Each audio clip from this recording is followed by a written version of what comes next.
Sa ginawang pag-aaral ng PHIVOLCS, nakatakda ng gumalawang West Valley Fault na posibleng magdulot ng 7.2 magnitude. Kung kailan ito ay hindi pa matiyak pero iba na ang handa. Kaya naman isang earthquake drill ang isinagawa sa isang paaralan sa Pasig at iba pang panig ng bansa.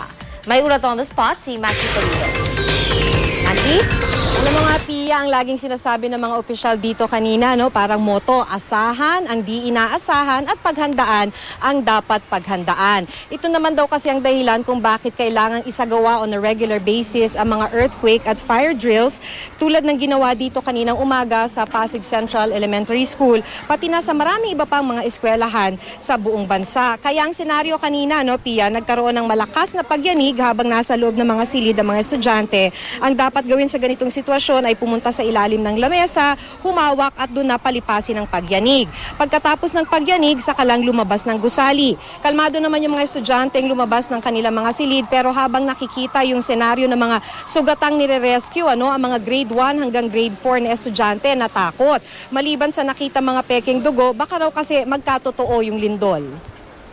Bakit kayo natakot? Kasi po maraming sugat. Kasi maraming sugat. Pero alam nyo naman, kunya-kunyari lang to, di ba? Pero bakit natakot pa rin kayo? Sinong sasagot? Ay, ikaw, bakit natakot ka pa rin? Kasi po maraming namatay po. Tapos po dinala sa ospital. Tapos po sinakay sa ambulansya. Pero alam nyo naman na mas magandang alam nyo to para pag talagang nangyari, alam nyo kung anong gagawin nyo, tama? Yun na nga rin ang muling sinabi ni DepEd Secretary Armin Luistro, huwag daw matakot pag ito'y ginagawa, mga earthquake drills. Mas mabuti daw alam ang gagawin sa mga sitwasyong hindi inaasahang mangyayari. Inobserbahan din ng NDRRMC, DND at PHIVOLCS ang earthquake drill. Ito'y dahil sa inaabangan kung tawagin nga ay the big one. Sa ginawang earthquake impact study kasi ng PHIVOLCS, inaasahang gagalaw ang West Valley Fault na posibleng 7.2 ang magnitude. Sa kanilang tansya, posibleng mahigit 30,000 residente ng Metro Manila ang mamamatay at may 100,000 naman ang sugatan. Ito'y dahil posible umanong maguho ang maraming residential at public buildings na hindi raw maayos ang structural integrity. Hindi natin malalaman kung kailan yung lindol na yan. Kung ang senaryo ay magnitude 7,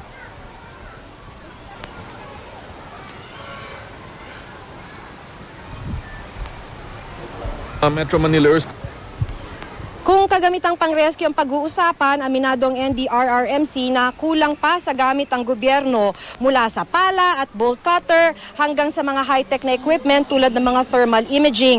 Kaya raw mahalaga mga ganitong earthquake drill para alam ng mga tao kung ano ang gagawin at hindi magpapanik. Kasi nga sa mga ganitong sitwasyon, mga emergency, panic ang unang kalaban.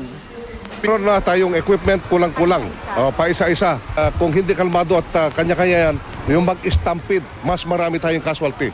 Kaya kailangan yan yung practice, rehearsal, drill, para sa ganon ay ma-attain natin yung calmness at saka yung orderliness ng pagbaba sa assembly area na kaganito.